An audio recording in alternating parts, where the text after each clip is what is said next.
told your friend you're not okay, and tell me what's wrong and why you never said you felt that way. Guess you're trying to stay strong and fake a smile until I look away. ഏഷ്യയിലെ ഏറ്റവും വലിയ driving beach നമ്മുടെ കണ്ണൂരിലാണ്, മുഴപ്പിലങ്ങാട്.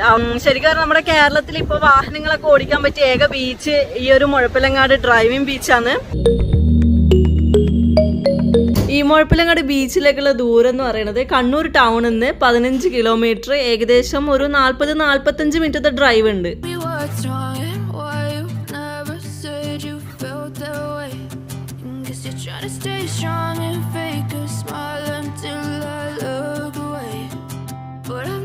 നമ്മളിവിടെ വരുമ്പോൾ ബൈക്കിന് 20 രൂപ പൈസ കൊടുത്തിട്ട് നമുക്കൊരു ടിക്കറ്റ് തരും. അതുണ്ടെങ്കിൽ നമ്മൾക്ക് ഇങ്ങോട്ട് കയറാൻ പറ്റുള്ളൂ, എൻട്രി ചെയ്യാൻ പറ്റുള്ളൂ. അതേപോലെ തന്നെ കാറുകൾക്കും പിന്നെ ഓരോ വാഹനങ്ങൾക്കും അതിനനുസരിച്ച് ഡിഫറെൻറ്റ് റേറ്റ് ആണ്. ഞാൻ ഇവിടെ നിന്നാണ് ഡ്രൈവിംഗ് പഠിച്ചത്. പിന്നെ അത് മാത്രമല്ല, ഒരുപാട് ആൾക്കാർ ഇവിടെ ഡ്രൈവിംഗ് പഠിക്കാൻ വരുന്നുണ്ട് കേട്ടോ. പിന്നെ എന്താ പറയുക, വൈകുന്നേരം ആകുമ്പോഴത്തേക്കൊക്കെ അത്യാവശ്യം നല്ല തിരക്കാണ്. ഇപ്പോൾ ഏകദേശം സമയം 3 മണി ആവുന്നേ ഉള്ളൂ. അതുകൊണ്ട് വലിയ തിരക്കൊന്നുമില്ല. പക്ഷെ എന്നാലും പഠിപ്പിക്കാൻ മറ്റേ ആൾക്കാരെയൊക്കെ കൊണ്ടുവരുന്ന ആൾക്കാർ ഇപ്പോഴും ഇവിടുന്ന് ഇങ്ങനെ ട്രെയിനിങ് നടത്തിക്കൊണ്ടിരിക്കുകയാണ്.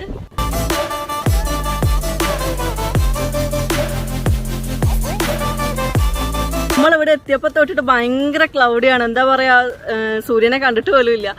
അതുകൊണ്ട് തന്നെ ഭയങ്കര ഇരുട്ടാണ്. ഇപ്പം സമയം 4:30 നമ്മൾ വിചാരിച്ച സൺസെറ്റൊക്കെ കാണാൻ പറ്റുന്നു. പക്ഷേങ്കിൽ ഭയങ്കര മഴക്കാറാണ് ഇവിടെ. ഇപ്പം മഴ ചെറുങ്ങനെ പാറിക്കൊണ്ടിരിക്കുന്നുണ്ട്.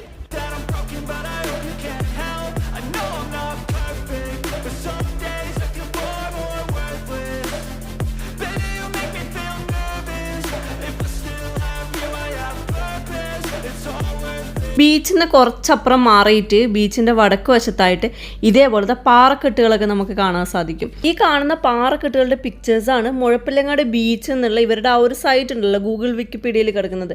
അതിൽ ഈ പാറക്കെട്ടുകളുടെ വളരെ ബ്യൂട്ടിഫുൾ ആയിട്ടുള്ള പിക്ചേഴ്സ് ഉണ്ട്. ശരിക്കും നമുക്ക് ഈ ഒരു ഡ്രോൺ വെച്ചിട്ടാണ് കേട്ടോ നമുക്കിത് ഇത്രയും കാണാൻ പറ്റുന്നത്. ശരിക്കും നമുക്ക് ഇങ്ങോട്ടേക്ക് പോകാൻ പറ്റില്ല. പിന്നെ അത്രയും റിസ്ക് ആണ്. വിത്തൗട്ട് ഗൈഡൻസ് അല്ലെങ്കിൽ ഈ ഒരു സ്ഥലത്തിനെ കുറിച്ചിട്ട് അറിയാത്തവരാണെങ്കിൽ ഒരു കാരണവശാലും ഇങ്ങോട്ടേക്ക് വരരുത്. നമ്മുടെ ഈ ഒരു വീഡിയോ കണ്ടിട്ടൊന്നും ഈ നന്നായിട്ട് ഇവിടുത്തെ ലോക്കൽസ്, അതായത് ഇവിടെ ഈ ബീച്ചിന് പരിസരത്ത് താമസിക്കുന്ന ആൾക്കാർ, അല്ലെങ്കിൽ കക്ക വാരാൻ വരുന്ന ആൾക്കാർ, അല്ലെങ്കിൽ മീൻ പിടിക്കാൻ വരുന്ന ആൾക്കാർ, അല്ലെങ്കിൽ ഈ പാറക്കെട്ടിലൊക്കെ സ്ഥിരം കയറി വരുന്ന ആൾക്കാരുണ്ടല്ലോ, അവർ മാത്രമേ ഈ ഒരു സ്ഥലത്തേക്ക് വരുള്ളൂ. നമുക്ക് ഈ ഒരു ഡ്രോൺ വിഷനിൽ കൂടി മാത്രമാണ് ഈ ഒരു പാറക്കെട്ടുകളുടെയൊക്കെ വ്യൂ കാണുന്നത്. I know you told your friend you're not okay, and tell me what's wrong and why you never said you felt that way. Guess you're trying to stay strong and fake a smile until I look away. But I've known you too long, it hurts to watch your blue eyes fade to gray as you fade away, as you fade away.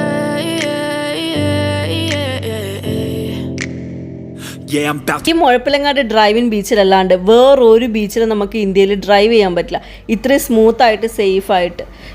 അതുകൊണ്ടാണല്ലോ നമ്മൾ ഈ ഏഷ്യയിലെ ഏറ്റവും വലിയ driving beach നമ്മുടെ കണ്ണൂർ ജില്ലയിലെ മുഴപ്പിലങ്ങാട് നമ്മൾ പറഞ്ഞത്.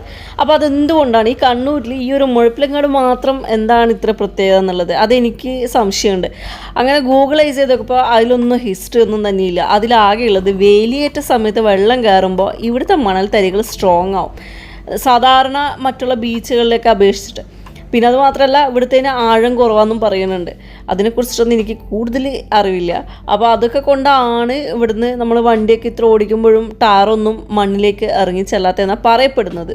പിന്നെ അതുപോലെ എടുത്ത് പറയേണ്ട ഒരു കാര്യമാണ് ഈ മുഴപ്പിലങ്ങാട് ബീച്ചിൻ്റെ മിക്ക ഫോട്ടോസിലും നമ്മൾ അധികം കണ്ടിട്ടുണ്ടാവും ബാക്ക്ഗ്രൗണ്ടിൽ ഈ അരിവാൾ ചുറ്റിക നക്ഷത്രം. കടലിൽ പാറക്കെട്ടുകളുടെ നടുക്ക് നിൽക്കുന്ന ഈ ഒരു സംഭവം ആരാ പണിതെന്നും എന്തിനാ പണിതെന്നും എന്താണ് പർപ്പസ് എന്നൊന്നും അറിയില്ല.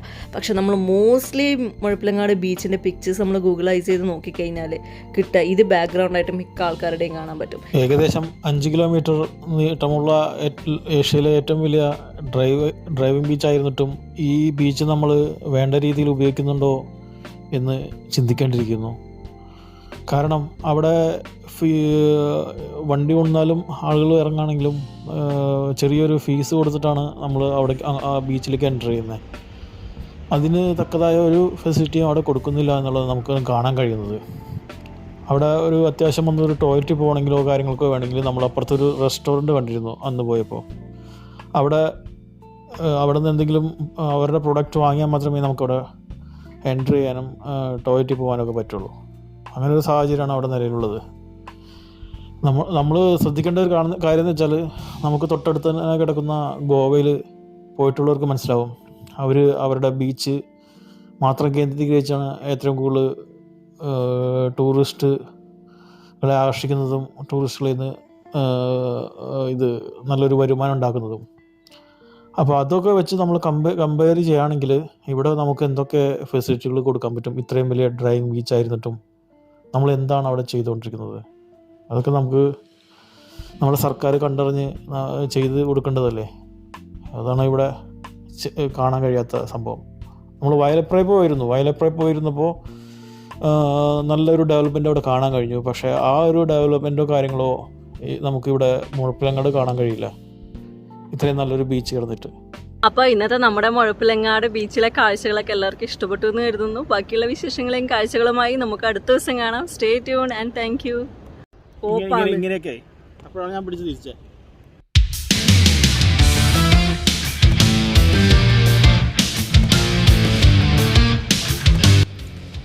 അപ്പോൾ ഇപ്പോൾ ഉള്ളത്